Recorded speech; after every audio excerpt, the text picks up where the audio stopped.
Sky BP Institute and the Office of Communication. Mr. White. May it please your lordships, I appear for Sky with Mr McClellan KC and Mr Howell. For Ofcom is Mr Holmes KC and Mr Grubeck. I'm going to divide my submissions into 6 heads. First, I'll give a short summary of our case. Secondly, I'll turn to the uncontested facts. Thirdly, I'll go to the language of the Communications Act 2003.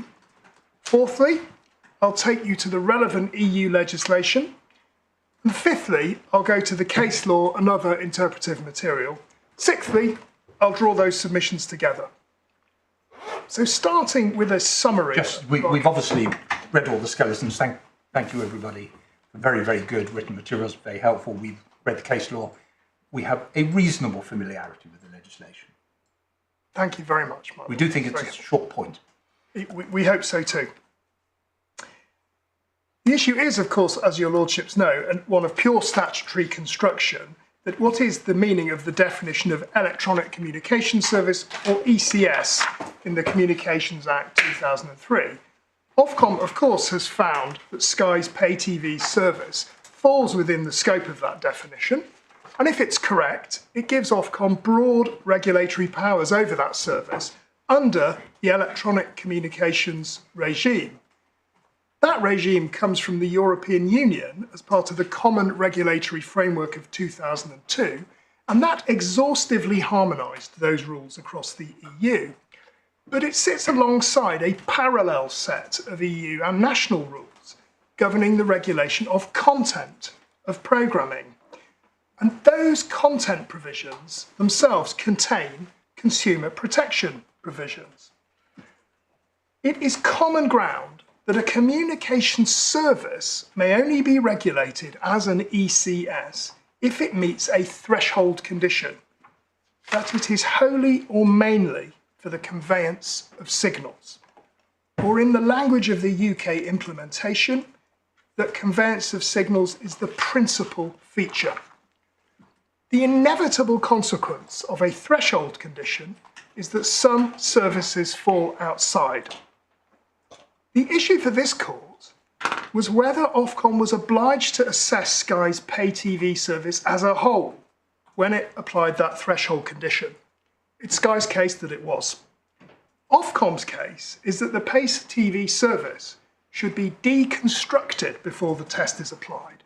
It should take out all of the programming that Sky provides to its customers and assess the rest as if the pay TV service was just a satellite connection and a set-top box.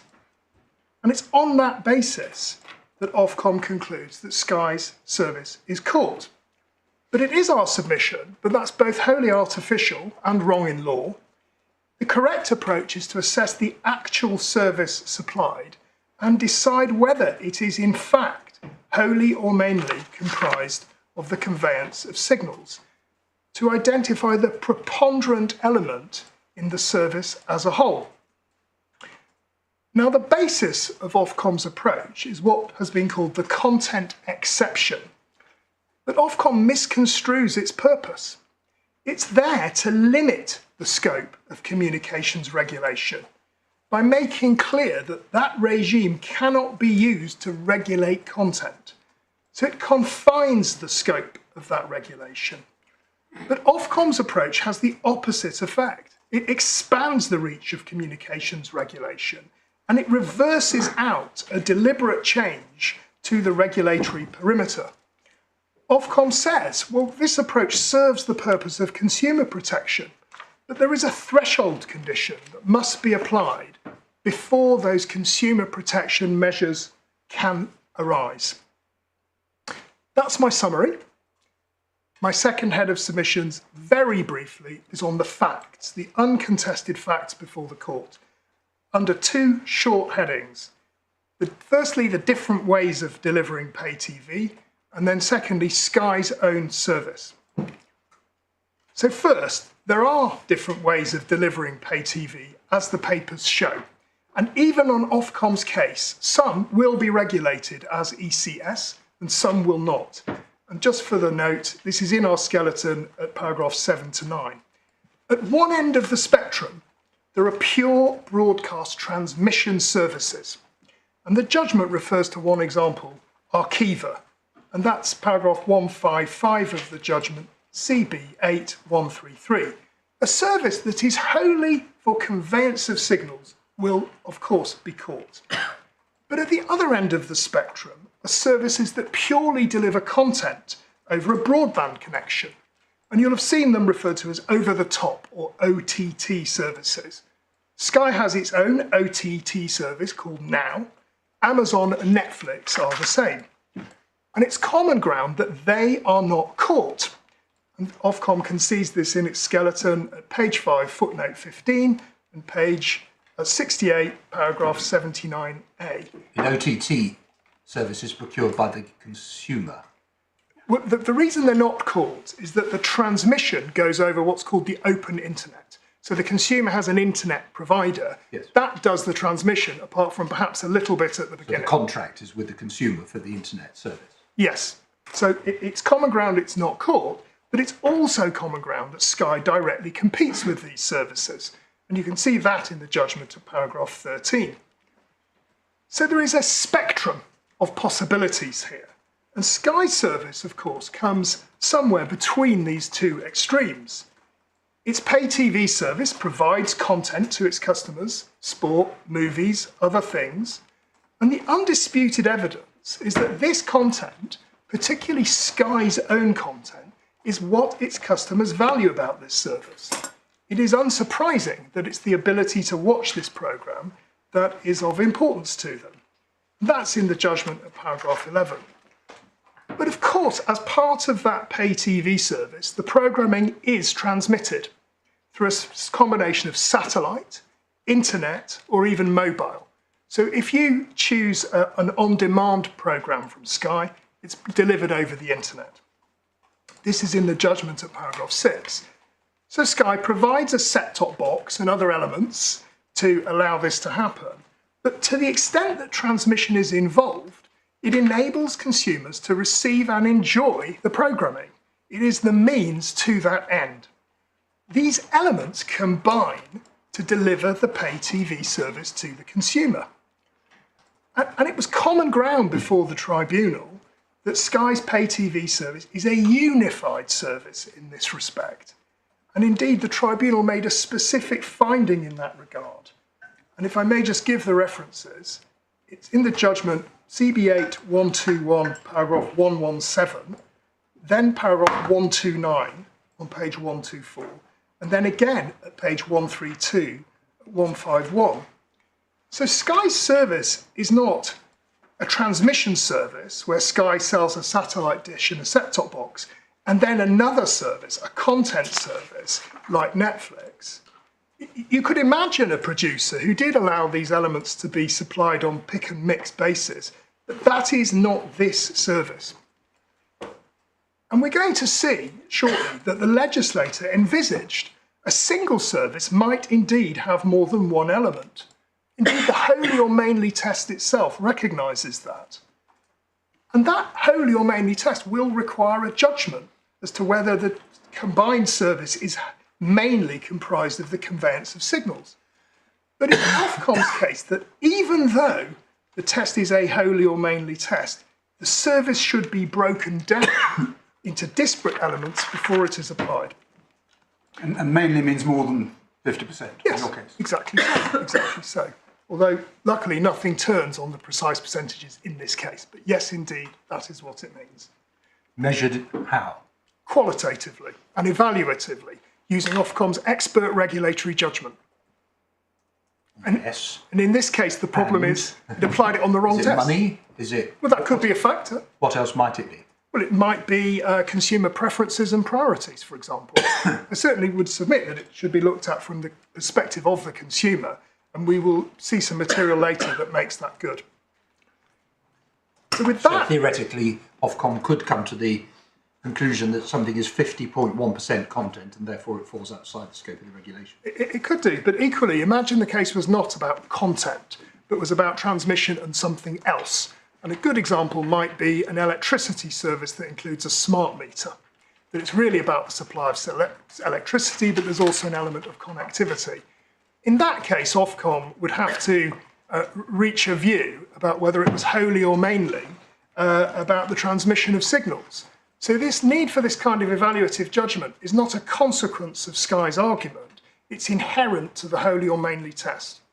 In the confidential version of the judgment at paragraph 11, there's a breakdown of the relationship between the cost of content and the cost of the other fixed and variable costs, which involve the provision or the transmission. Would that be, and one can see what the percentage is between the two, would that be relatively reflective of what you might expect to see in most pay TV services? Well, I can't make a submission about that, my lord, I just don't I mean, know. if I put my finger in the air and guessed, I'd say yes. Well, I would submit there's nothing particularly exotic about those numbers.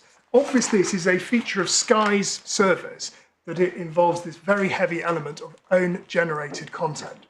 And it's easy to imagine, and indeed there may be on the market, people who supply connectivity with only third-party content or much less content. So this is a feature of Sky's offering that we do respectfully say is very, very important. But of course, Ofcom never got there. It took a completely different approach. Yes, sure. Those were my first two heads of submission. Sorry, my lord. Other people supply the same content. As Sky? Yes. Well, there's some content that Sky provides that's not exclusive, but there is exclusive Sky content as well. So to use an example that I emphasise is hypothetical, other people might supply CNN and Sky might supply CNN. But the point of this information before you is to show that the real priority of Sky's customers and the spend by Sky is on its own content, whether that be sports or other.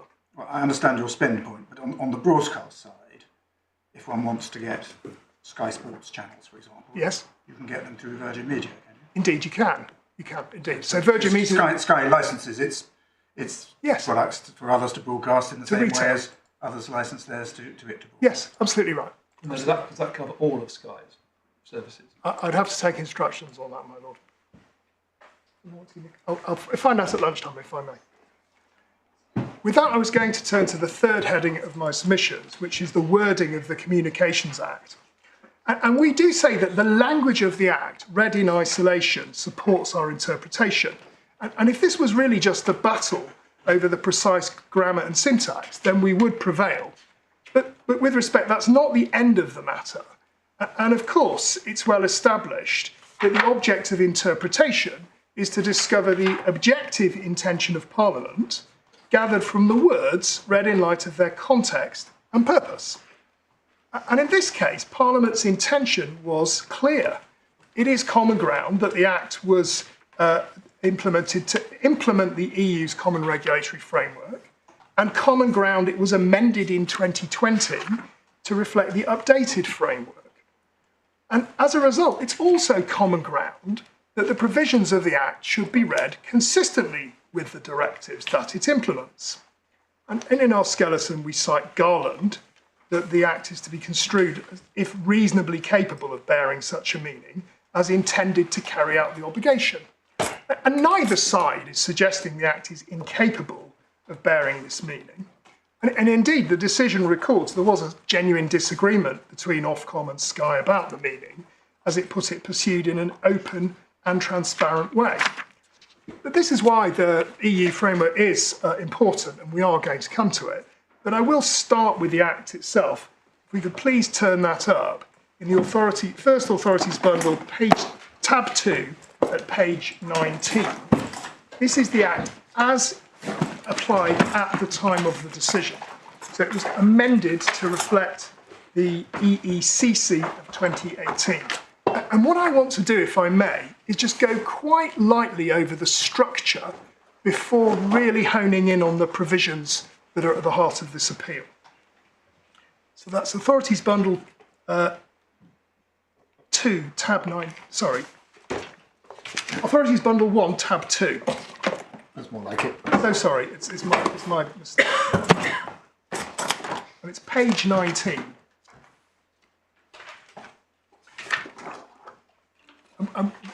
We will go to the wording with probably painful detail, but first I want a sort of high-level view of what's going on here. And you'll see in section 32, there are two important gateway definitions 32.1 is electronic communications network, and that means a transmission system for the conveyance of signals. And so one could think of that as hardware rather loosely. Of course, it will involve software as well, but it is the physical network that transmits the signals. And then 2, what we are mostly concerned with, electronic communication service, which means a service of any of the types specified in subsection 2A below by means of an electronic communications network, except so far as it is a content service. And there is the content exception. And then it enumerates 3 types of service at A, B, and C. We'll be coming back to these, of course. And then if we could just move forward to see how this actually works within the Act, please, to page 32. It says, Ofcom, page 32, paragraph 41, Ofcom's power to set conditions. Ofcom shall have the power to set conditions under this section, binding the persons to whom they are applied in accordance with section 46. And the first one is a general condition. And it is the broad scheme of the European framework that individual authorisations were removed and there were general authorisations on general condition. So if I may simplify it a great deal, you were free to provide such a service if you notified the regulator, but you did not need an individual licence. And then if we turn to section 46 on page 35, we can see why these definitions are so important. Sorry, paragraph 46 on page 35. Yeah. And it says, a condition set under section 45 is not to be applied except in accordance with the following provisions. A general condition may be applied generally to every person providing an electronic communication network or electronic communication service. And so that provision provides a gateway to the general conditions which are an issue in this case, some of which are directed to networks, some to services. So that's why this definition and its application is extremely important. And with that, by way of overview, one more provision by way of overview. Could we go to page 38, please? This tells us matters to which general conditions may relate. And there's a long shopping list here, and indeed it continues into 52. But the one I would just draw attention to for present purposes is A, conditions making such provision as Ofcom considers appropriate for protecting the interests of end users of public electronic communication services. And that's where the provision arose in this case, the general condition that's really prompted this litigation. And that you can find in Authorities Bundle 1, tab 6, page 153. But I want to now, if I may, just look more closely at the language of the Act, and particularly section 32, as this is obviously the focus of the argument. That's on page 19. And what we can see is that ECS means a service of any of the types specified in subsection 2A. And pausing there, 2A, as you can tell from its numbering, was it was interposed as a result of amendments in 2018. And it spells out 3 different types of service. Internet access service, which has a definition, but it frankly means what you would expect it to mean. And that's unqualified. And then number-based interpersonal communication service. And that is complicated, technologically neutral speak for something that we would have recognised as a telephone service in the past. And we can see that if we turn to page 22, where at section 32A, there is a definition of number-based interpersonal communication service, which means a service connecting using numbering resources. And then at 32A2, interpersonal communication service means a service which enables direct interpersonal and interactive exchange of information over networks by a finite number of persons. So if you think about telephone, email, and calls made over the internet, you're in the right area. So if we go back then to 2A, please, on page 19, we see these three limbs, the three types of service specified. Internet access service, number-based interpersonal communications, and both of those are unqualified. And then we see a third residual category, any other service consisting in or having its principal feature the conveyance of signals. And principal feature is the language that the UK has adopted to implement wholly or mainly. And it is common ground that nothing turns on the difference in language between principal and wholly or mainly. And then it gives examples, such as transmission service for machine-to-machine services or for broadcasting. So we fully accept broadcasting services, transmission services, are squarely contemplated, and we will see they were squarely contemplated by the EU legislation. But of course, as you already will appreciate, in our submission, the critical feature of this language is that that is qualified by the principal feature test, or in EU law terms, the wholly or mainly test. A and B are unqualified, C is qualified. And machine-to-machine services are things, I suspect the electricity smart meter example I gave you might be an example. There may be some transmission of signals, but it may be part of other functions. So that's how we say the definition reads, but of course I haven't yet gone to the content exception, which has given rise to all of the difficulty. And you'll see that going back to section 32.2, it says a service of any of the times specified, provided by means of an electronic communications network, except so far as it is a content service. And it's common ground that content has got its own regulatory regime, which I will be showing you. And our case is that that content exception is just there to make clear that content itself cannot be addressed by these regulatory powers, these very wide powers to impose general conditions. And we can see on page 20 that content service has a definition as well. It says 20 sub 7, section 32 sub 7. In subsection 2, a content service means so much of a service as consists in one or both of the following: the provision of material with a view to it being comprised in signals, or the exercise of editorial control. So insofar as this service involves content, it is excluded. But the issue, of course, for this court is whether that is done before or after the definition is applied. And I'm just going to make now a short submission on the language before turning to the EU framework, which we hope will make this good. And the short answer is you start by identifying the service to be assessed. Is it one of the types specified in 2A? And that is a forward reference to categories A, B, and C. And for the residual category C, there is a test of preponderance. The service only qualifies if it is wholly or mainly for the conveyance of signals. That is the actual service, not a constructed service, as Ofcom says. After that, the content exemption is applied to take the content element out of regulation. Now, there are 2 points on this detailed language I want to take now that Ofcom raises in its skeleton.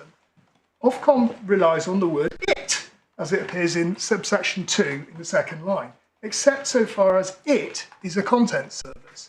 And we agree that is an important word because it is referring to the type of service identified in A, B, and C is where the wholly or mainly test is applied.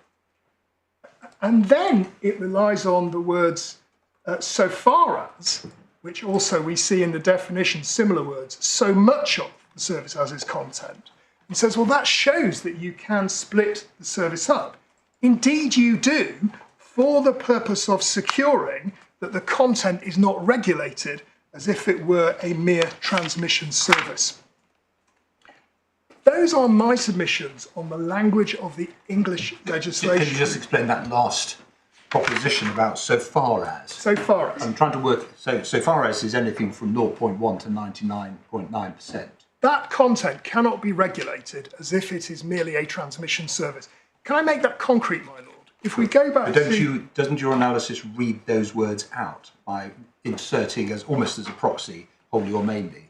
No. Which isn't 0.1 to 99, it's 50.1. My lord, with respect, no, on our analysis. Wholly or mainly applies in C. You take the service as a whole, you ask yourself what are its elements. Let us suppose it was wholly or mainly for the transmission. Suppose Sky actually just operated one local news channel.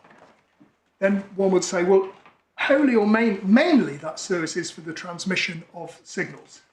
At that point, the service is caught. Then the content exception comes into play and says, well, even though it is caught, that content element, your local news service, cannot be regulated as if it's a mere transmission service. May I show you why that risk arises? If we go back to page 38, where we talked about what the general conditions may relate to, I highlighted 51A, conditions making such provision as Ofcom consider appropriate for protecting the interests of end users. Sorry, my lord, page 38. Yep. So that is about protecting the interests of end users. And we're going to see quite soon that the content regulation is concerned with the interests of end users. It protects them against harmful content of various kinds. But these powers cannot be used for that purpose. So you assess the service under A, B, and C, you regulate it as an electronic communication service, but you cannot regulate the content. The editorial aspect of it. Yes, that would be one way of putting it. Maybe a bit broader. Regulate, for example, an ECN general condition. It allows a consumer to choose between content. Yes. Would you say that was a content regulation? You accept it isn't? No, I'd accept that wasn't. So that's consumer protection designed to facilitate switching. Yes, and I can see there might be some difficult examples that arise on the facts. Yeah. And I don't say that the end of contract term that's in issue in this case couldn't apply if the wholly or mainly test was satisfied. So simply because it may impact upon content, that doesn't mean to say it impacts on the editorial aspect of content. And we'll see very, very soon that the Framework Directive acknowledges those links that may exist. Yeah. If you were going to move on from the language, may I just bring you back to 32.7? Yes. The definition of a content service. See if I've understood what your submission is on what A and B mean. So I understood that in A, you say the provision of material means the original production of material, not providing it across by way of transmission. Well, my lord, that is a can of worms, actually, that luckily one doesn't need to resolve on this appeal. Well, you say we don't, but I'd like to have your submission. So it was Sky's submission below that actually it wouldn't include material provided unless it was produced. Yes. However, and that was in reliance on some European court cases. Yes, paragraph 41 of UPC. Yeah, exactly so, my lord. And in this appeal, we don't rest on that submission at all. We say that there is obviously, at the very least, scope for argument about that. But as my lord, as the CAT observed, it didn't actually arise on the facts of the appeal for decision. And we say the same here today. In our effort to invite your lordships to decide no more than is strictly necessary, we haven't made submissions on that point. Because on the facts, it isn't going to matter. Guys, so you say it may, and you may well be right about that, but at the moment I think it may matter. But let me just get your submission on it. And B, the exercise of editorial control over content. Does Sky have editorial control over the content of everything it supplies simply because it could, if it wanted to, amend the content? Or does it?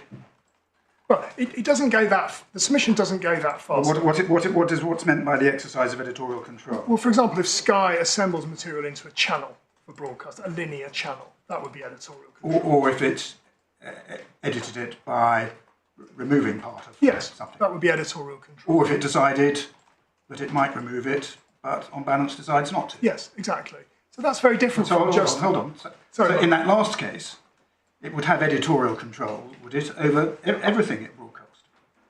Well, my lord, that might depend on its contractual arrangements with, using CNN as my wholly hypothetical example. If Sky simply has an arrangement by which it retails CNN and with no ability to alter its content, that would not be editorial control. No. I could take instructions at lunchtime on some more detailed examples if that would be helpful. Can I move? I just want to press you. What I want to press you on is your submission that it doesn't really matter whether provision of material means promulgating it or producing it. But there's quite a substantial element of your case, as I understand it, that assumes that one can quantify the content element and the transmission element in percentage terms. And if what 32.7 means by provision of material is simply transmission of the content, speaking for myself, I have some difficulty in how that quantitative exercise can ever be undertaken. What the customer is paying for is the transmission of the content. And if content is everything that's transmitted in content terms, I myself have some difficulty with how you can say it's 51%, 49%, or indeed 5% to 95%. Well, if I can break down that observation. Yeah. Firstly, we don't say it has to be quantified in that way. The tribunal found that it was a qualitative assessment.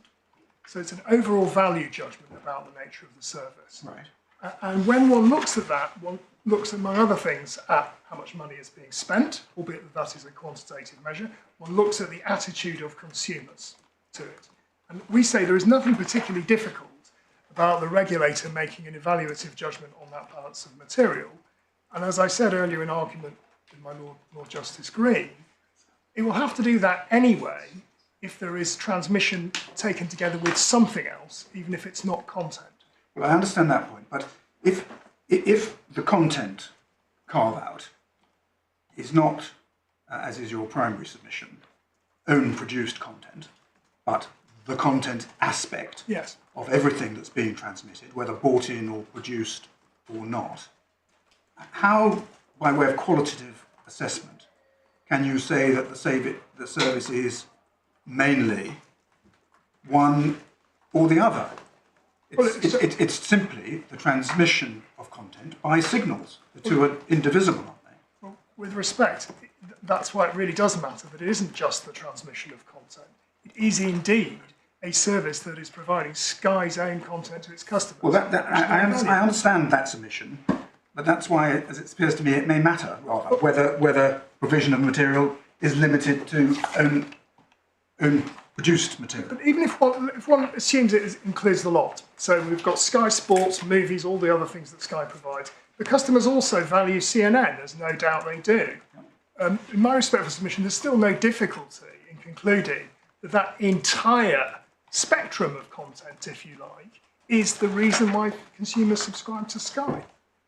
Because, of course, they could get CNN through other means, but they have chosen Sky, where, as the information before you shows, the preponderant reason why they do is Sky's own content, even if they also, as no doubt they do, But when you say Sky's own content, why does that matter if content is not limited to Sky-produced content? Well, I'm taking the assumption that it is, whether it is or not, it's still the case. Well, I understand your case if it is so limited. It's very clear. I'm just trying to test whether actually your case rather depends on that. Well, with respect, I don't think it does, my lord, because even if it's right that content has this wider meaning to include provide and produce, if I can put that, it wouldn't exclude the produced material. It remains the case that the reason customers value Sky's product primarily is in fact the Sky produced content. So if you think of it this way, that's the star attraction, just to be colloquial, and then these other channels may also be a benefit that consumers also value. Even if the content exemption requires you to look at all of that in its entirety, there is still ample material to conclude that the conveyance of signals is not the primary function of the service. Or to put it another way, provision would not exclude the self-generated content, even if it had the wider meaning that your lordship posits. I see that on the facts of the case. I mean, paragraph 11, which gives us the figures, is very clear. Just in terms of this evaluative judgment that Ofcom has to make, and I'm putting it in terms of legal certainty, regulatory certainty, you're comparing the transmission service against content to work out wholly or mainly. All the fixed and variable costs of everything else as against content. Ofcom's view is that once you've carved out the content, you're just taking this entire basket of fixed and variable costs and you're carving out the conveyance element of it. That's a much easier, more legally certain task to perform than the one you've postulated. It may be on Either way, there's an evaluative judgment. Yes, it may be on the fact that I maintain the submission that wholly or mainly will require evaluative judgments. In the case of Archiva, it may be easy. In the case of Netflix, it may be easy. In the case of an electricity smart meter, it may or may not be easy, depending on exactly the service. Or if you imagine a terminal in a betting shop providing betting services, there may be difficult judgment calls. But that is precisely Ofcom's function. And once the legislator has adopted a test such as wholly or mainly, that is inviting evaluative judgments to be made. Sometimes they may be difficult. Well, I think we accept one way or another there is an evaluative judgment. The question is what it applies to. Well, that is the question in the appeal. Yeah, it is. That's the million-dollar question. But in terms of regulatory certainty, I'd have thought one is much easier than the other. Well, it may be on the facts of this particular case, but let's not forget that the whole purpose of the common regulatory framework is to be technologically neutral, apply across the piece, if you like, of communication services. And of course, there's no evidence or submissions before the court about what that might look like in the totality. Ofcom hasn't come to the cat and said, if Sky is right, it's going to unleash a whole wave of intractable problems for us. It may be that Sky's case is unusual. It does have this very high preponderance of own-generated content on its service. But whether it is or isn't, this test which applies across all electronic communication services does require an evaluative judgment. I'm not certain the judgment tells us how much of Sky's spend is own-generated or we've got figures for creating or acquiring content. Yes. Well, total figure, I mean, it may not matter, but it's a question of fact. And if we prevail in this court, one of the questions for the court will be whether to remit. And if so, no, I understand. I mean, we're not into questions of fact here. And at that point, of course, there can be further inquiry. Before you leave the word, sorry, yes, of course. Different angle. Do you have an explanation for why there is an exception or carve-out in C for the wholly or mainly point, but not in A or B? I have an explanation which is historical more than intellectual, which we can see very quickly by turning to the previous tab, which is that if we go to tab 1 of the same bundle, this is the definition as enacted after the Common Regulatory Framework first came into force in 2002. And you will see electronic communication service in 32.2 in the middle of the page means a service consisting in or having its principal feature the conveyance by electronic communications network of signals. So it wasn't enumerated in the same way. And what actually happened at that point was wholly or mainly was the test for all services.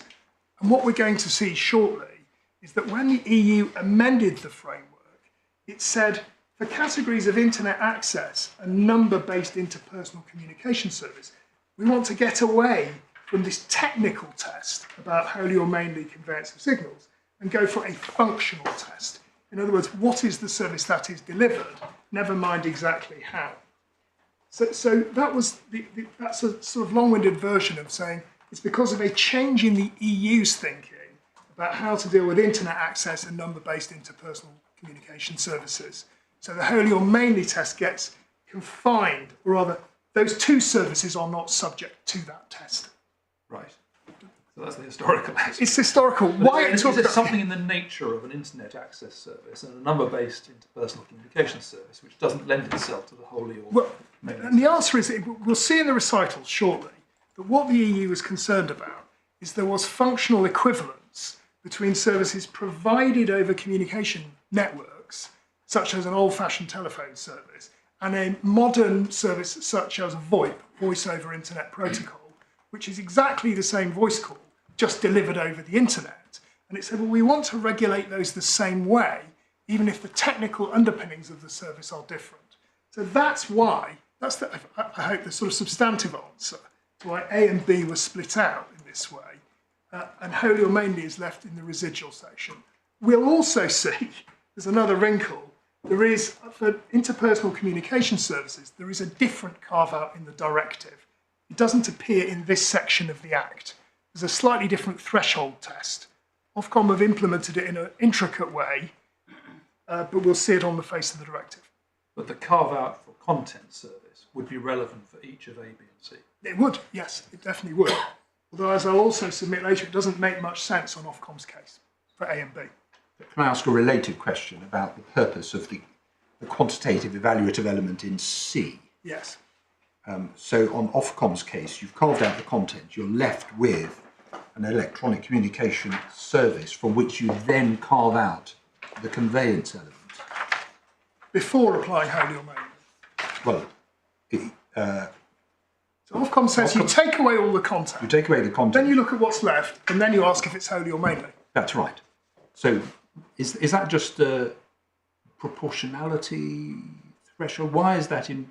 You don't want to over-regulate the sector. Is that what it's there for? Well, that, my lord, would be a very fair conjecture. And one of the things we're going to see very soon is that before the common regulatory framework, the equivalent test was wholly or partly. So everything would have been in if there was an element of conveyance. And there was a deliberate decision by the legislator to move from wholly or partly to wholly or mainly. Because partly could have been a de minimis element was part. Exactly. And that might suggest it's really a pragmatic proportionality approach they're adopting. If it's basically conveyance, then it's regulated. If not, then it's over-regulation to interfere. Is that? That may well be right, my lord. And indeed, we'll see with interpersonal communication services, the directive posits a minor and ancillary test, that minor and ancillary services are excluded. And it gives the example of a chat function on a video game. It says, well, we don't want to regulate that as a communication service. That really is de minimis. But that's in B. And in C, it's a higher threshold of mainly. But it still serves the purpose of taking out of regulation the sphere of mixed services. But all that might simply suggest that the legislator has tried to not over-regulate. It's trying to strike a balance in each of these different services. And this is one of our submissions, my lord, that it could so easily have had, as item C or D, a transmission service used for broadcasting. And then none of this debate could even arise. If the intention had been, as Ofcom really submits, to regulate all broadcasting services for transmission services for broadcasting, it could just be little d. It needn't be behind the wholly or mainly test. I think Ofcom would say that you have to stand back a bit and you have to ask what the purpose of regulation is. Regulation, you've got tech regulation. Yes. And then you've got editorial regulation, which is free speech, protection of minors, you name it. But they're fundamentally different. Yes. And that's why the carve-out comes at the first point. Because you don't need to think about proportionate regulation in relation to anything to do with loosely called editorial control. That's just almost philosophically different. Yes. But what Ofcom is stuck with, though, is that transmission services used for broadcasting are specifically mentioned, but subject to wholly or mainly test. Exactly what the concern was there, I can't help with. But there's no doubt that that was the legislative choice. It was the legislative choice in the framework directive as well. Then we have to work out what the legislative purpose was. Certainly if we're going to try and attempt a purposive construction. Well, I mean, the high-level purpose is to keep out of regulation, as your lordship says, services that may be mixed, that only have an element of transmission. That's almost axiomatic on the face of the provisions. And in broadcasting services, as I've said, you can have services that are just wholly for transmission. If in fact they're not, they're outside. Obviously, the legislator thought that was a material possibility, or these would be empty words. Can I go now to the EU? Sorry to keep slowing. No, my lord, of course. I'm glad Can to I have just the ask questions. a slightly different question about content service and 32.7? If I've understood it correctly, it's your case and indeed Ofcom's case that content is being excluded because there's parallel regulation of content. Well, that's certainly our case. I think it's Ofcom's case, but Mr. Holmes will have to explain that. You can't speak. I'm just not sure, But it's actually. your case. And you're going to show us or some aspects of the parallel content regulation. But can you just tell me in a word, does the parallel content regulation draw its boundary only to those who are producing the material or exercising editorial control, or can one regulate content by regulating those who actually just transmit it? My lord, I'm going to be hesitant about answering that question without refreshing my memory on the directive. It's certainly about the content of material that is broadcast. Precisely who it bites upon, I'll need to check. Well, it may be a domestic question as well. It may. Because when one's looking at content, as I understand it, there's quite a lot of scope left for domestic. Yes, there is, indeed. It's not exhaustive harmonisation. But if the UK wants to ban some extreme forms of pornography, for example, can it do so by regulating those who transmit it?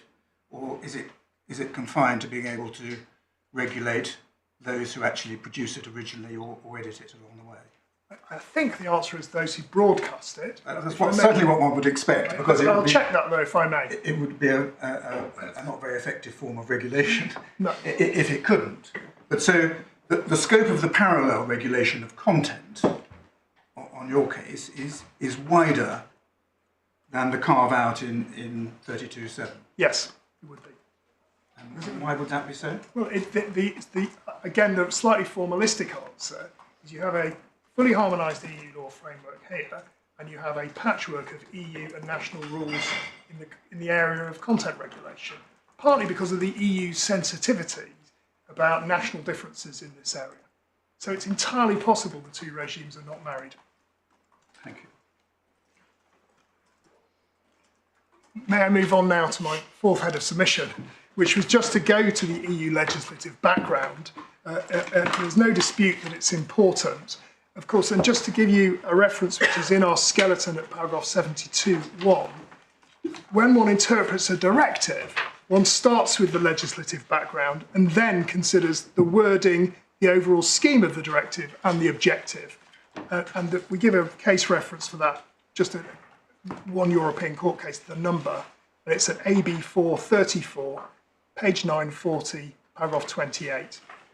But turning to the framework itself, I am sorry to say that we have three iterations of it to look at. There is the pre-CRF regime going back to 1990, the CRF itself of 2002, and the EECC of 2018. Before we look at these, can you tell us in a nutshell what you're getting at? That's exactly what I'm about to do, my lord, if I may. I have 5 points. The first is that the boundary of ECS regulation has changed over time. It has never been the case that all services that include the conveyance of signals are regulated as ECS.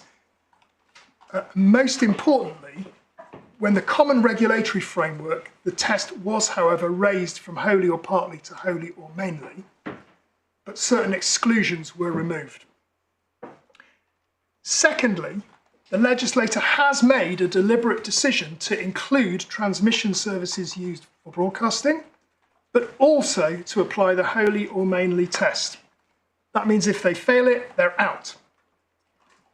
Thirdly, it's a core feature of this regime, it does not regulate content, but content has a separate regulatory regime. We think all three of those propositions are probably common ground. Now we come to two more. The fourth is that the content exemption was added to ensure content would be outside the scope of communications regulation. As I said, I'm not absolutely sure if Ofcom agree with that. or whether they say its only function is to carve out part of the service to which they apply the test.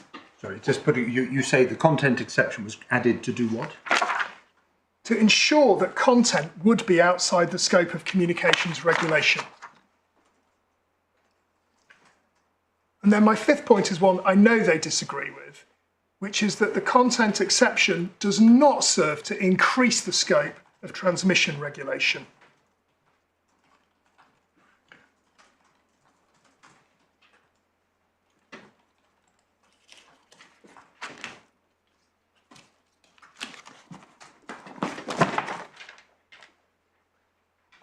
And if I may, I'll start You with... say that because, assuming the extreme example, the 49.9 against 51.1, if you're right, it's 51.1 content, that's the end of it, it's all out. Well, I don't think On I need their to analysis, rest on an extreme example. but I mean, that would highlight your point. That would be an example that would highlight it. Because it's all out. On their analysis, it would be much, much less likely that that would... On their analysis, you take out the content and you're left with the residue. Therefore, it's more likely the residue is caught. Yeah. Our submission is that is not the intention of the content exception. Yep. And I was going to begin, if I may please, in the second authorities bundle under tab 17, with some ancient history from 1990. And this is part of a package of directives adopted at that time, which were the precursor to the Common Regulatory Framework. I will take this prehistory as quickly as I can. And it's dealt with in our skeleton at paragraph 23. And you'll see that this directive is on the establishment of an internal market for telecommunication services through the implementation of open network provisions. And of course, telecommunication services at that time meant something rather different to what it might mean today. And this is the predecessor to the framework directive of the Common Regulatory Framework, and was in fact specifically repealed by that directive. And it established a mechanism for what was called open network provisions, but we're not really concerned about that. In the end, by the time the Common Regulatory Framework came along, there were a lot of directives under this regime. Common Regulatory Framework slimmed them to 5. The 2018 regime made it into 1. But if we could turn, please, to page 497, we can see the relevant definitions at the bottom of the page. And you'll see, firstly, a definition of little 2. Telecommunications networks means transmission systems. So in broad terms, that's equivalent to ECN. And then 3, telecommunications services, which is equivalent to ECS, shall mean services, the provision of which consists wholly or partly in the transmission and routing of signals on telecommunication networks, with the exception of radio and television broadcasting. So we have a much lower threshold of wholly or partly, which means any element of a transmission service would be enough, but radio and television broadcasting is specifically excluded, and indeed we can also see, sorry, no, I'll stick with that. From the recitals up at the top of the page, it explains specifically, second and third recital we can see on this page, the directive should not address the problems of mass media, and indeed any problems linked to broadcasting and distribution of television programmes, in particular cable television, neither should it address satellite.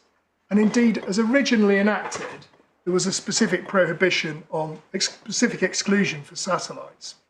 Now these definitions were never amended before the Common Regulatory Framework came along.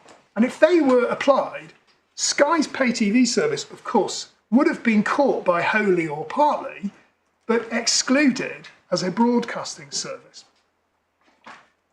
But there is an important wrinkle I don't want to omit here, that while that directive was then replaced by the framework directive without amendment, there was another directive in this package which was amended to include both broadcasting and satellite services. And I don't know if it's useful to see it, but it's the Competition Directive, which precluded special and exclusive rights And if I can just show you quickly, just so you have the full picture, it's under tab 18 is the Competition Directive as originally enacted. And if we go please to page 509, we can see there is a definition of telecommunication service at the third bullet, which means services whose provision consists wholly or partly in the transmission of signals, with the exception of radio broadcasting and television. And then in the second column above Article 2, little 2, it shall not apply to satellite services. But by two directives in the mid-90s, that was amended. And the eventual form it took before the Common Regulatory Framework is under tab 19. And if we turn to page 518, we'll see at the bottom of the page, 3 paragraphs from the bottom, telecommunication services means services, three paragraphs from the bottom, telecommunication services means services whose provision consists wholly or partly, still those words wholly or partly, but the exclusion of broadcasting services has gone, and then you see some definitions to do with satellite because that exclusion has gone as well. So where we are when the Common Regulatory Framework came in is that the test was still wholly or partly. Broadcasting transmission was still excluded for at least some purposes, but had come in at least for the purpose of the Competition Directive. And then finally, before going to the CRA, I will show you the broadcasting regulation that was then in place, which might answer my Lord's question. I was hesitant to do it without checking. And that is at Authorities Bundle 2, tab 16. And this is the directive we'll see is actually mentioned in the Framework Directive. And this is a directive on provisions concerning the pursuit of television broadcasting activities. And I just wanted to show you the flavour of it. And indeed, Which page are we at, sorry? so sorry, it's tab 16 under Authorities Bundle 2. 486. And it is going to provide an answer to my Lord Justice Popplewell's question. Because it's a regulation of broadcasting. I only wanted to show you the flavour rather than the detail. If we could turn to page 489, we'll see, for example, there is a chapter 3 on promotion and distribution and production of television programmes.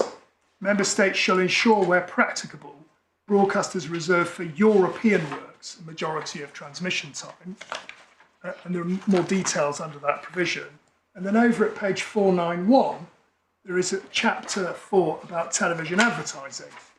And a good example is Article 12. Television advertising shall not prejudice respect for human dignity. And then there are provisions about alcohol, medicine, tobacco, and other consumer protection provisions. So that is the kind of content regulation adopted at least at EU level. And that takes us then to the Common Regulatory Framework itself, and in particular the Framework Directive. And that's at Authorities Bundle 3 under tab 24.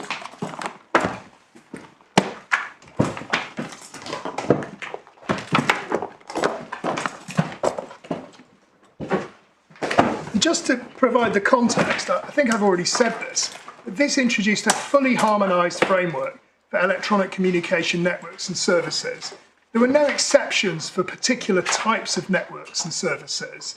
It was said to be technologically neutral, so as to apply whatever the technology. Individual licensing would go where possible. And if we look at the recitals, please, that we're going to look at just a few of these. We'll see on page 586, the first one explains the current regulatory framework has been successful in creating conditions for effective competition in the telecommunications sector during the transition from monopoly to full competition. Then it points to a 1999 paper from the Commission called the 99 Communication Review. We're going to look at that shortly. And then recital 5 is perhaps the most important, which I need to take you through, if I may, in some detail. Because this really explains what's going on in this directive. And it starts by observing the convergence of telecommunications, media and information technology sectors mean all transmission networks and services should be covered by a single regulatory framework. So we're no longer going to have exclusions for things like broadcasting. Then there is a long list of the directives under the Framework Directive, which we can skip. And pick up now, please, in the middle of the recital, which is in fact line 14. And it's at the end of the line, it says, it is necessary. It is necessary to separate the regulation of transmission from the regulation of content. This framework does not therefore cover the content of services delivered over electronic communication networks using electronic communication services such as broadcasting content. And it's understandable why that is mentioned given the history here of its exclusion. Also, financial services, information society services, which are essentially, information society services are essentially internet services where the consumer makes a specific request for a service. And then it says, this is without prejudice to measures taken at community or national level in respect of such services in compliance with community law to promote cultural and linguistic diversity and ensure the defence of media pluralism. The content of television programmes is covered by the directive we just saw. So here is, we would respectfully submit, clearly explaining that the purpose here is not to regulate the content itself, and it is our submission, of course, that is precisely what the content exception is achieving. And then a point my Lord Justice Green alluded to earlier, the last 4 lines, the separation between the regulation of transmission and the regulation of content does not prejudice taking into account the links existing between them, in particular in order to guarantee media pluralism, cultural diversity and consumer protection. And we understand better what that means from the next sentence. Audiovisual policy and content regulation are undertaken in pursuit of general interest objectives, such as freedom of expression, media pluralism, cultural diversity, consumer protection, etc. So what that is saying in our submission is there are links there. So in a sense, when you preclude someone from broadcasting a certain type of advertisement, that in a sense does engage with the question of what they can transmit. But in our respect... Can I just ask you about the meaning of the word separate in recital? Where is that, my lord? In recital 5, it is necessary to separate the regulation of transmission... Yes. From the regulation of content. Yes. So the dispute between you boils down to this. You use the balance between content and, if you like, the rest in order to determine the scope of the regulation of the rest. Yes. Whereas they say, draw a very, very dark black line between the two. Content is out. We just regulate everything that's the residue. Well, they say... They don't use content to determine the scope of regulation of the electronic part of the system. Well, you'll appreciate that I would reformulate that. I bet. And say that where there is a mixed service, one has to look and see whether transmission predominates. Yeah. That is true whether the mix element is content or something else. If the service is caught, then that content element cannot be regulated. Yeah. That's how I say it works. So the fly in the ointment is that content is now used to determine the scope of regulation of the non-content part. Whereas the other analysis is they're just two entirely separate fields. But again, if I may, I dare to try and reformulate that again. That the scope of regulation of transmission is determined by the service as a whole, recognising it may have different elements to it. If that element is content, then indeed that will be the consequence. If it is something else, like a smart meter, then it'll have nothing to do with content. That is the submission. That's the divide between you. It is the divide between you. It is, my lord. And then we can go to the substantive provisions at page 594. Can I just ask if there's anything which addresses the question I posed to you as to why the wholly or mainly element is included in relation to the electronic part? the discussion we had about proportionality, is there anything, What we've seen, is there any reference generally to proportionality of regulation or anything like that? can we check that over lunch too? Yes, of course. It's a normal thing you see thrown in as the very, very last recital. Well, I'm looking at that just now, which does talk about harmonised, if one looks at recital 41. Oh, here you are, 41, there's a reference to right subsidiarity and proportionality. And proportionality. That's absolutely everything. And it says exactly that, as my lord anticipated in recital 41. In accordance with the principle of proportionality, the directive does not go beyond what is necessary. Yeah. But I don't think there's anything more on point than that. As my lord says, not an unfamiliar type of formulation. Chuck everything else in at the end that you haven't thought of before. Perish the thought. Perish the thought. But moving on to the substantive provisions now, if I may. Firstly, the directive is a harmonised framework. You've already heard me say that twice. Thirdly, the specific directives are without prejudice to measures in community or national law for content regulation, because that, of course, is not fully harmonised. Then we get the definitions themselves,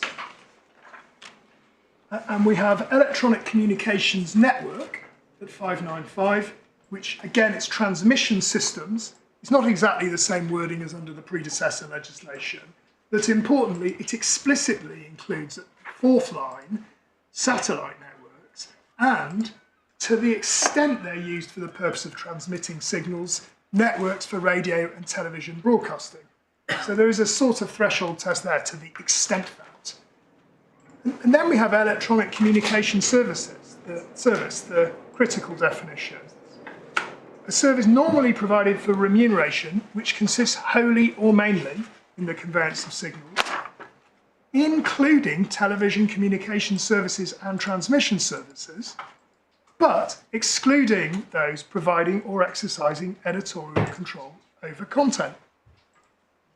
So we make 3 points about this.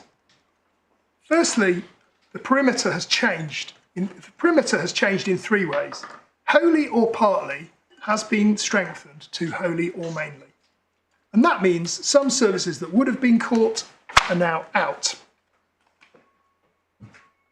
Secondly, transmission services for broadcasting are now explicitly included. Previously, they were explicitly excluded. But, of course, even as Ofcom accepts, they are subject to the wholly or mainly test. And of course, if you read the language back, if it really is just a transmission service in networks used for broadcasting, if that is all it is, it's certainly included.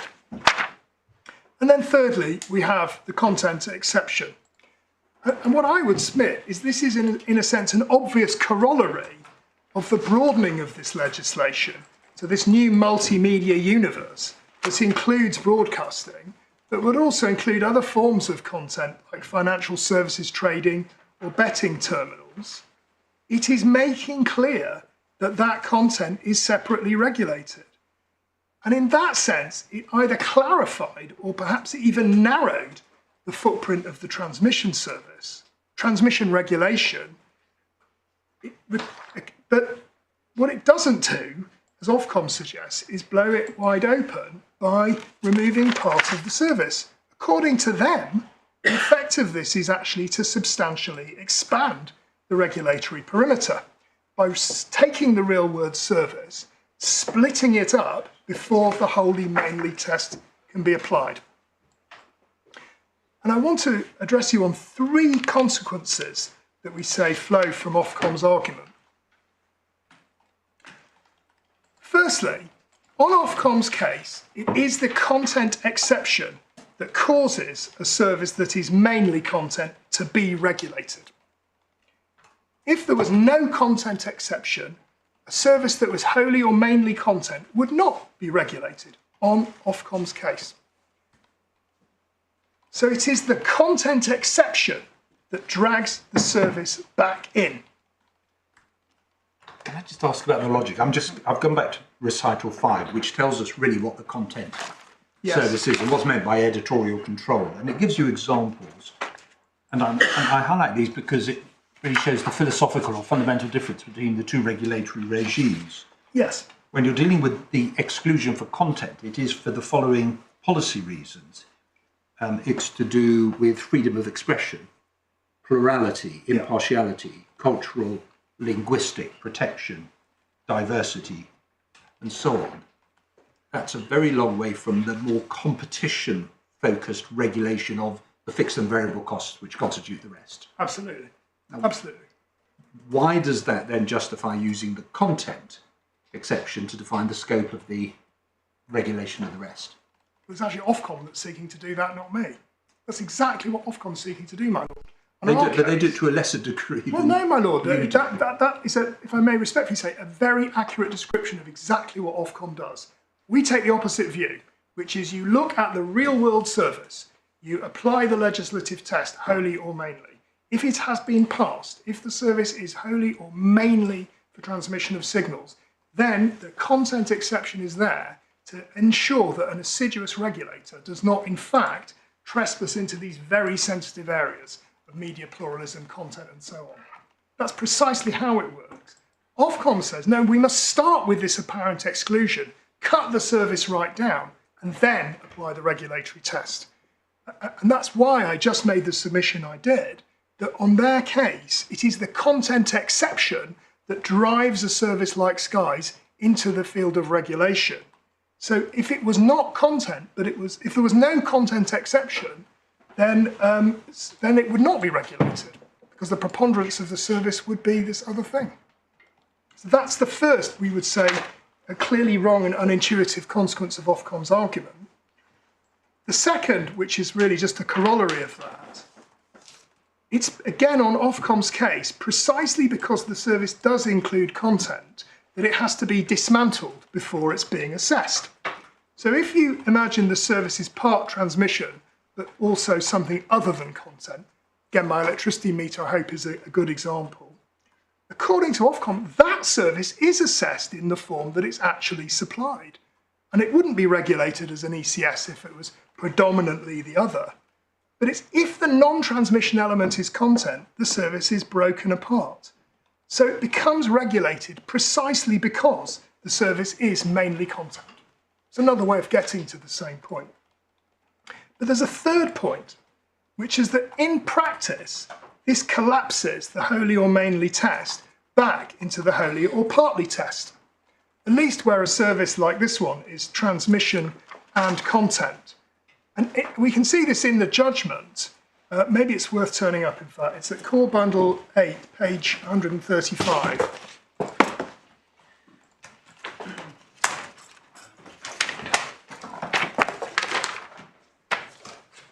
It's paragraph 159. Ofcom made a submission that succeeded. Ofcom submits that each of the elements of Sky's pay TV service set out above, hardware, software, conditional access, is ancillary to the conveyance of signals and thus fall within the transmission service used for broadcasting in this case. So according to Ofcom, and the tribunal accepted that submission, everything is either transmission or content. So if that's right, it becomes inevitable once you remove the content that the transmission is caught. So in substance, the wholly or mainly test has become wholly or partly again.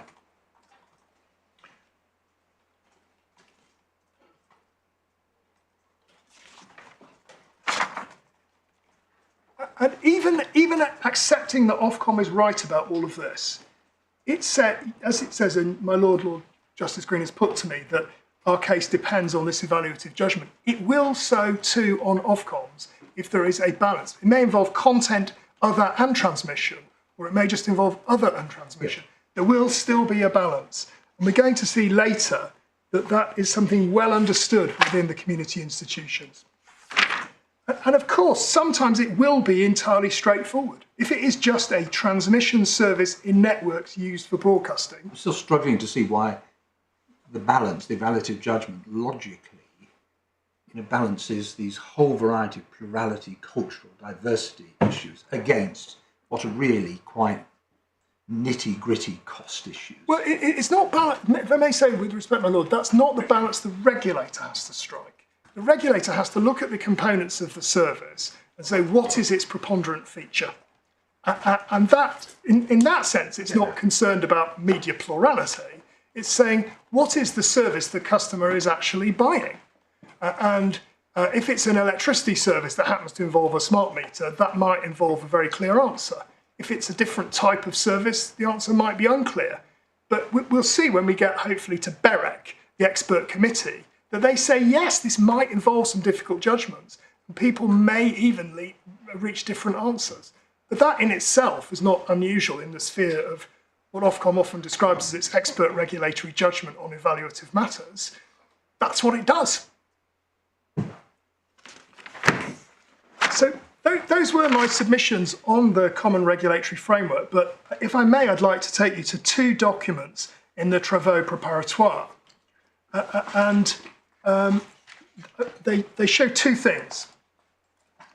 Firstly, that the wholly or mainly test was actually proposed without the content exception, even though at that stage the intention was still to exclude content. And that's why we'll be submitting. It's just unreal to suggest the decision to include that really rewrote this definition. And secondly, the Travaux put beyond doubt that the change from wholly or partly to wholly or mainly was deliberate, not just an accident of drafting. Could we please go to the fourth authorities bundle under tab 41?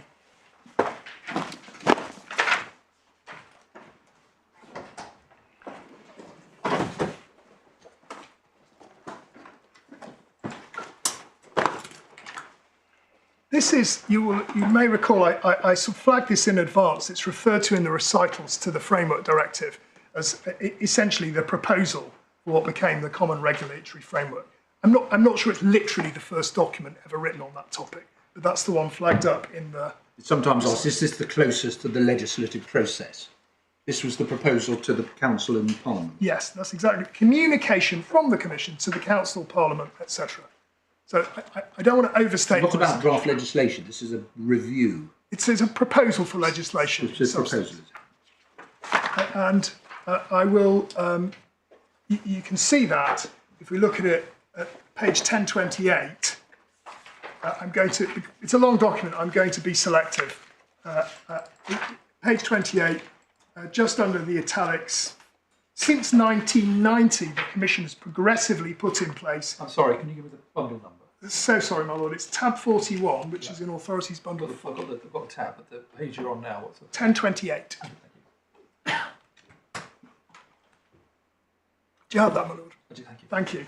So we'll see there in the second paragraph, since the 1990s, the European Commission has progressively put in place a comprehensive regulatory framework for liberalisation. And we saw that framework, and it was developed in the following decade.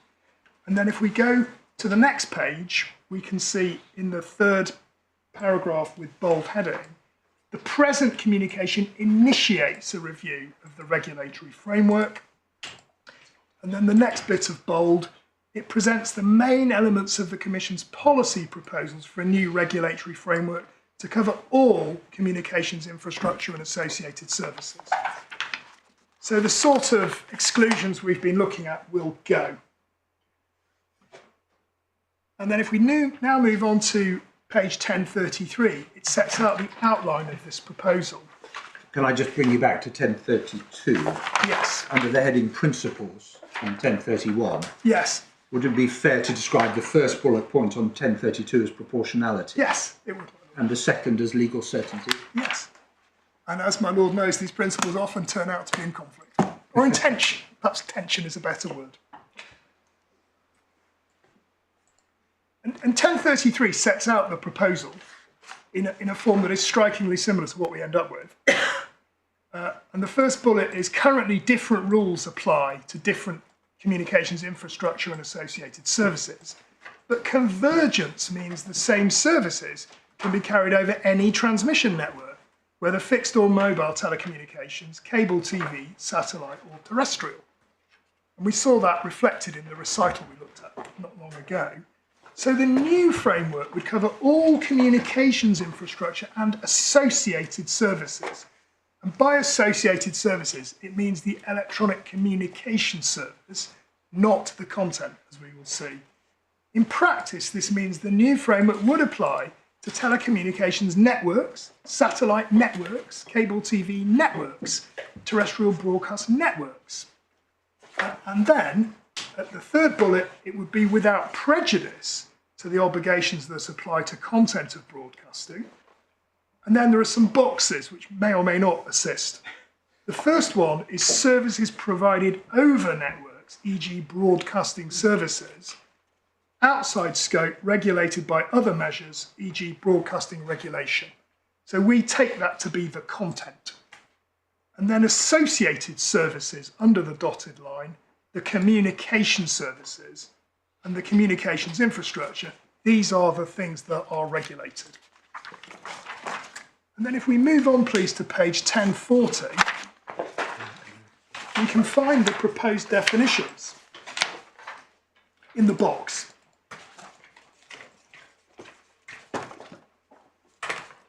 And it says, communication services are services normally provided for remuneration, the provision of which consists wholly or mainly in the transmission and routing of signals. So there is the change from wholly or partly to wholly or mainly. And it has come at the same time as this liberalisation that this regime will apply in a technologically neutral way. There is no content exception there, but above it in bold, it says the new framework does not cover, for example, broadcasting or information society services delivered over the communications infrastructure. And that is precisely what the content exemption is later added to make clear. But the point I, at risk of labouring, is here we have a definition of communication services, wholly or mainly, intended to apply to broadcasting, but only if wholly or mainly is satisfied. Ofcom's case depends on saying when the content exception was added to give effect to the text in bold, that radically changed the application of that definition. Our respectful submission is that is unreal when one looks at the broader meaning of this legislation. There's another passage in Is there any explanation for the change from wholly or partly to wholly or mainly? No. But the other document I am going to show you, if I may, in a moment, shows that it was certainly intentional. And I was just going to say, Mr. Holmes is going to rely on another passage of this, but I'll deal with it in reply. And that second document is digging even deeper into the travaux préparatoires, I'm afraid. And it's under tab 43. And this is an esoteric sounding thing, a working party on communications of the council. And that is one stage in the co-decision procedure, whereby the council and the commission both come up with amendments and eventually they reconcile the text. And if we turn, please, to, this is under tab 43, page 1062, there is a discussion about the definition of electronic communication services. And we will see over the page, the following drafting suggestions were also made by France, and wholly or mainly was taken out, proposed, and include was suggested instead. But that recommendation did not find its way into the final text of the directive. So France wanted a much more all-embracing degree of control. They did. And indeed, what happened is the Commission's initial view that the test should be wholly or mainly prevailed. That we respectfully submit simply serves to emphasise how intentional that change really was. And that takes me to the EECC, the third iteration of the EU framework from 2018. And that's dealt with in our skeleton at page 29 and onwards. This was a recast of the CRF. We did have 5 directives. They were replaced by 1. And I am going to show you this, but it is common ground, before the tribunal at least, that these changes that were made because of the change from the common regulatory framework to the EECC make no difference of substance to the test. I can give you the references for that. But the directive recognised that there were technological changes that had been taking place since the CRF was adopted, Could we look at, please, page 7? Sorry, it's bundle 3, authorities bundle 3, tab 30. It's a very large document, and I'm pleased to say you only have extracts of it. We've already read it, of course. Well, my lord has the advantage over me. I've really read it all. But the most important recital for present purposes is at page 755. And this starts to talk about why the EU thought further about these matters. And in fact, this comes back to a question earlier this morning about what was really going on. My Lord Justice Popplewell asked me. I'm sorry, my Lord Justice Zacaroli. The services, this is recital 15, the services used for communication purposes and their technical means of delivery have evolved. End users increasingly substitute traditional voice telephony, text messages, and electronic mail conveyance services by functionally equivalent online services, such as voice over IP, messaging services, and web-based email services. In order to ensure that end users and their rights are effectively and equally protected when using functionally equivalent services, a future-oriented definition of electronic communication services should not purely be based on technical parameters, but rather build on a functional approach. And I alluded to this earlier in answer to my Lord's question. And of course, talking about wholly or mainly for the conveyance of signals is a technical parameter. A functional approach is to say, what does the service actually do? It allows people to speak to each other. So it says it should not be purely based on technical parameters. The scope of necessary regulation, picking up my Lord Justice Green's observation, should be appropriate to achieve its public interest objectives, while conveyance of signals remains an important parameter for determining the services falling into the scope of the directive. The definition should cover also other services that enable communication. From an end user's perspective, it's not relevant whether a provider conveys signals itself or whether the communication is delivered via an internet access service. You don't mind whether your mobile phone routes the call over 3G or 4G or Wi-Fi.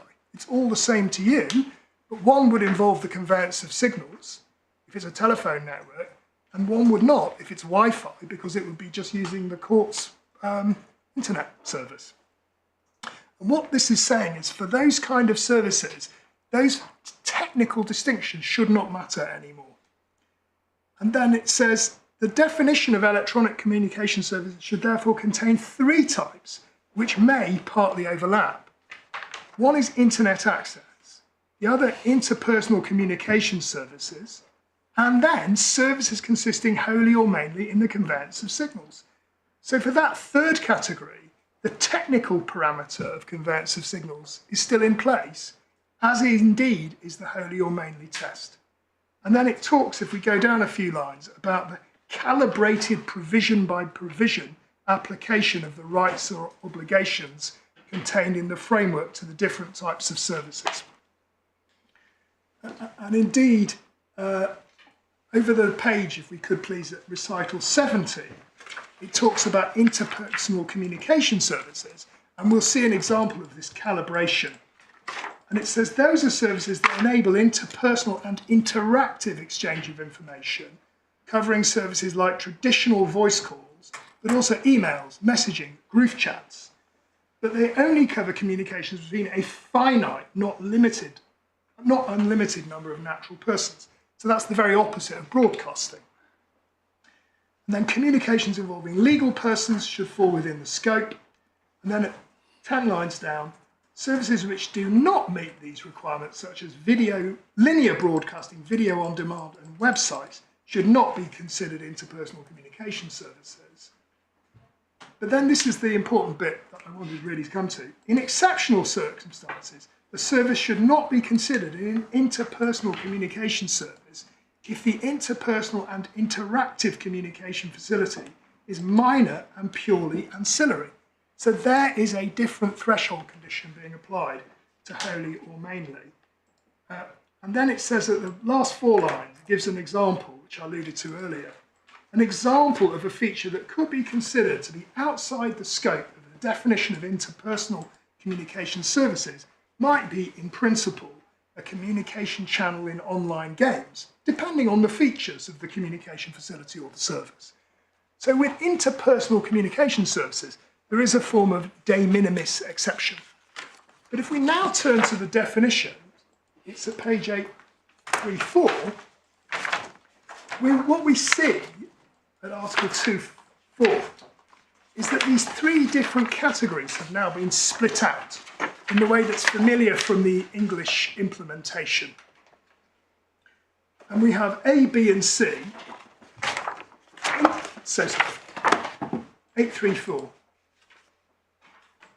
Internet access service at A, which, if you want the definition, it's under tab 28 of the bundle, but it basically means what you think it would mean.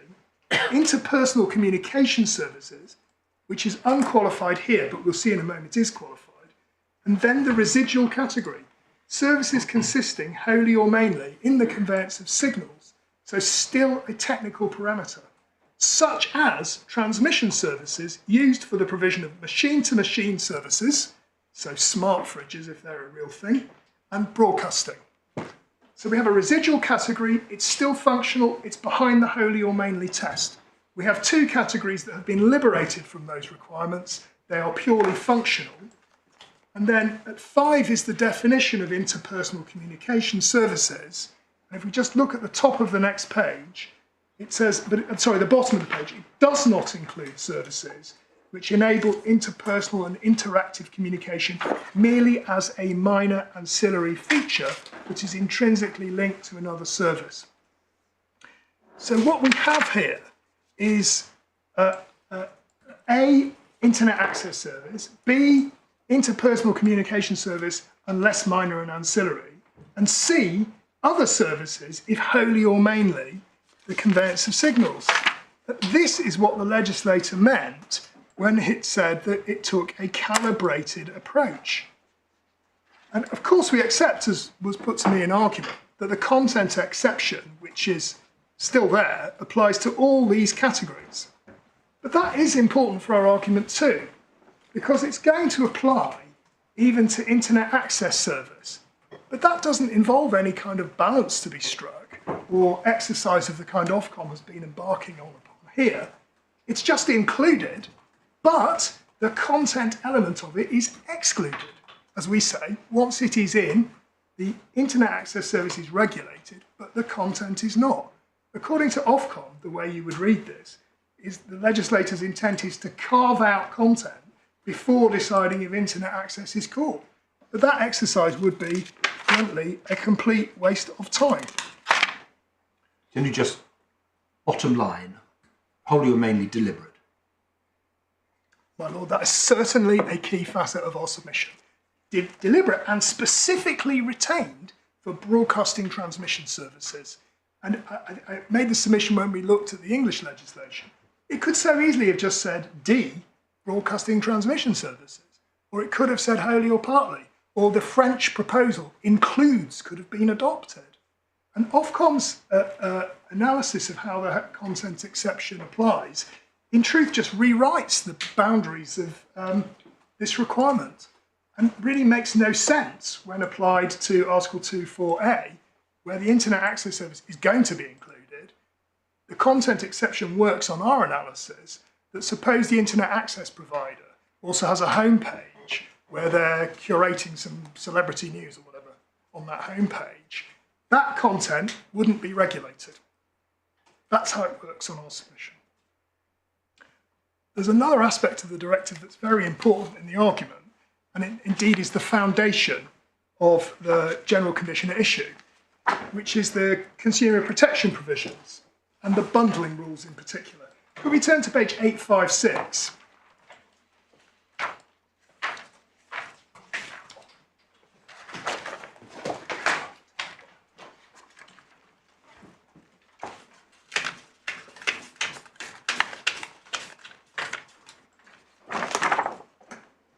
This is Article 105, contract duration and termination. And this was a new innovation in the EECC, not in the common regulatory framework. And the provision at issue in this case flows from Article 105.3, where you can see in the last 6 lines of the provision, before the contract is automatically prolonged, providers shall inform end users in a prominent or timely manner of termination. But sorry, I'm so sorry, I skipped what's absolutely vital here. May I just go back to the beginning of that paragraph? Where a contract or national law provides for automatic prolongation of a fixed duration contract for electronic communication services. So that is, this provision only applies to an ECS. That is the trigger for this litigation. And there are various other contract requirements in there. So it can only be applied under this harmonised framework to an ECS, with one exception, and that's at page 859, please, if we could. And this is about bundled offers. Sorry, page? 859. Article 107. If a bundle of services or a bundle of services and terminal equipment offered to consumers comprises at least an internet access service or a publicly available number-based interpersonal communication service, these certain articles shall apply, including Article 105, the one we are concerned with. And they shall apply to all elements of the bundle, including those not otherwise included. So if you have a broadband service and you bundle it with something else, the whole thing applies, these provisions. That doesn't make them into electronic communication services. It just means as part of a bundle, they can be regulated under these provisions. But it is only specific bundles. It is only bundles that include internet access or, I'm going to call it a telephone service, although that's very 1980s of me. And the reason for that restriction, actually, can be found in the recitals. If we go back, please, to recital 283 at page 822.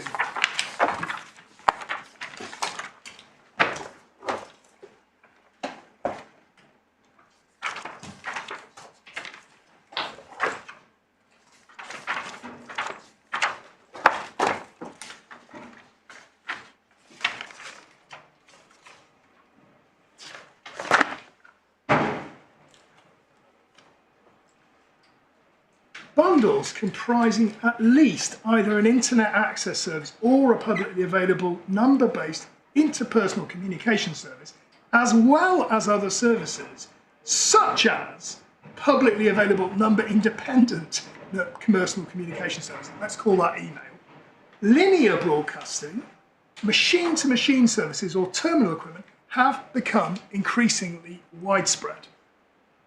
So it is the legislator decides to regulate bundles that include one or other of those elements because they are widespread. And it explains lower down, about halfway through the recital, while bundles often bring about benefits for consumers, they can make switching more difficult or costly and raise risks of contractual lock-in. So that's why only certain bundles are regulated. And it's, of course, common ground that Sky's pay TV service isn't a bundle of this kind. It doesn't involve an internet access service or what I'm calling a telephone service. Now, Ofcom says all of this material is consumer protection. It's all there for consumer protection, which, of course, we accept. But, of course, it praised that in aid for its interpretation of the directive. But all of this comes in 2018. And of course, we're concerned with the definition first adopted in 2002, which Ofcom accepts has not changed materially. But in any event, putting that slightly arid point aside, the important point from our submission is that we have a carefully drawn regulatory perimeter. And if you're outside it, you are not regulated. And it can be summarised like this. After the EECC, internet access services are included without any kind of threshold test on what the regulator calls the legislator calls a functional basis. Interpersonal communication services are included unless they are ancillary. Other services, including broadcast transmission, are included, but only if wholly or mainly for transmission. Certain types of bundles are included, but only if they include internet access or a publicly available number-based interpersonal communication service. That is a finely nuanced and calibrated regulatory perimeter. It means that even if Ofcom is right, some pay TV services will be included and others will not.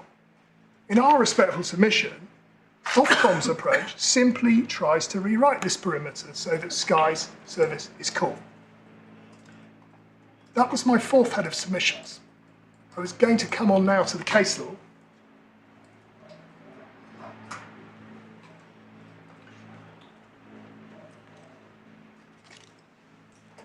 Now, none of the ECJ case law applies the approach to the content exception that Ofcom relies on. It says it gets support from the broadcasting cases my Lord Justice Popplewell alluded to, UPC.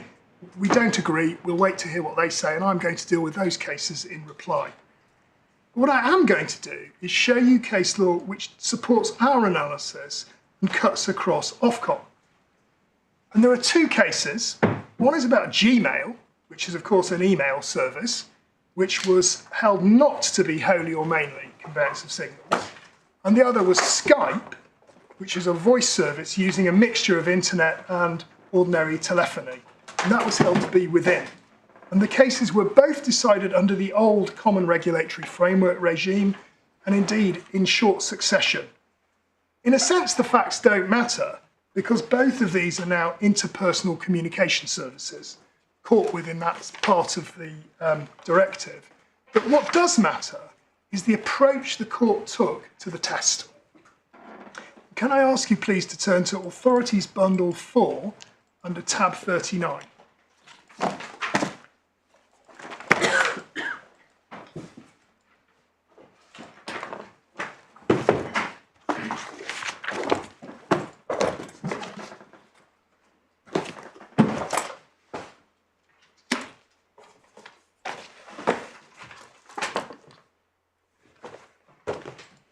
And this is Google or Gmail. If we turn please to page 1007, the facts are explained. Recital 8 explains that Google is a company with its seat in the United States of America, which operates, in addition to an internet search engine, an email service, which functions by means of the internet called Gmail. And then at 10, Gmail is a service known as an over-the-top OTT service, a service available on the internet without participation of a traditional communications operator. And we would say that a service like Netflix is of that kind. And then 11, it tells you that Google was doing a bit of its own processing. Gmail provides its users with a service enabling them to send and receive emails and data over the internet. To access that service, the user must open an email account, and so on. And then if we turn to page, 1011. 6 years ago, and it seems dated already. Well, and it is literally overtaken by the directive. If we go to page 1011, please, paragraph 26, the court summarises the questions in the form it chooses to answer them. If I can put it that way. And it says, paragraph 26, by its first and second questions, which it is appropriate to examine together, the referring court asks, in essence, whether Article 2C of the Framework Directive must be interpreted as meaning a web-based email service which does not itself provide internet access, such as the Gmail service, constitutes a service which consists wholly or mainly in the conveyance of signals, having regard to the electronic processing which the provider of that service supplies via its email service, on the one hand, by assigning the email addresses the IP addresses of the terminal devices and uploading or receiving data packets. So Google was doing a bit, but it wasn't transmitting over the open internet. That's the point. And then we rely on the next 3 paragraphs. It must first be recalled that the concept of electronic communication service is defined in positive and negative terms in Article 2C of the Framework Directive, and indeed the same definition is in the Competition Directive. And for that proposition, it cites the UPC Netherlands case. Article 2C of the Framework Directive defines first electronic communication service as a service normally provided for remuneration which exists wholly or mainly in the conveyance of signals, including telecommunication services and broadcasting. So that we agree with, if we may say so. And the second provision specifies, secondly, that the concept of electronic communication service excludes, on the one hand, services providing or exercising editorial control. Now, on Ofcom's approach, it really should have said something different. It should have said, first, the content element must be taken out, and secondly, the remaining service should be assessed to see if it is wholly or mainly the transmission of signals. But instead, the Court of Justice has approached this, we would respectfully say, in precisely the same way we do in this case. Obviously, the issue before it was not identical. But then it says, at paragraph 30, it refers to the recital 5 of the Framework Directive, making clear, as of course the Court has seen, last 2 lines, it is necessary to separate the regulation of transmission from the regulation of content. And again, we respectfully agree. And then it says, as the Court has been pointed out, there are various applicable directives which make a clear distinction between the production of content and the transmission of content. And then we get UPC. But this case is decided on the basis of the points on the next page. Paragraph 34. It is common ground that the provider of a web-based email service such as Gmail conveys signals. So it does do some conveying of signals. Google thus confirmed during the hearing before the court that in providing its email service, it uploads to the open internet and receives from it, via its email servers, the data packets relating to the email sent and received. Nonetheless, it cannot be thus concluded that the operations performed by Google to ensure the functioning of its web-based email service constitute an electronic communication service within the meaning of Article 2C, since that service does not consist wholly or mainly in the conveyance of signals. As the European Commission pointed out, it is the IAPs, the Internet Access providers of the senders and recipients, and as the case may be, the web-based email service providers and the operators of the networks of which the open internet is constituted, which convey the signals.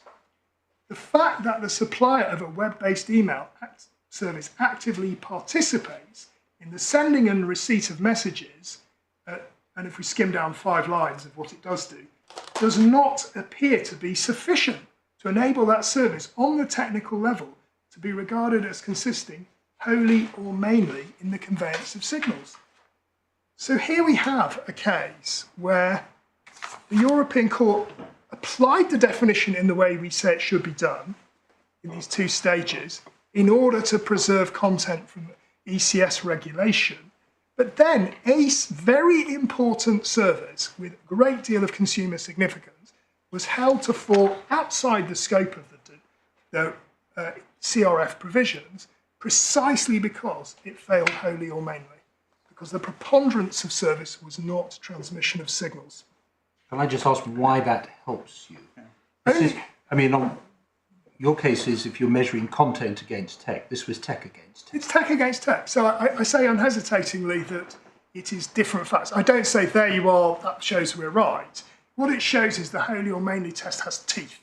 Yeah. And here we have the court. I think that's disputed.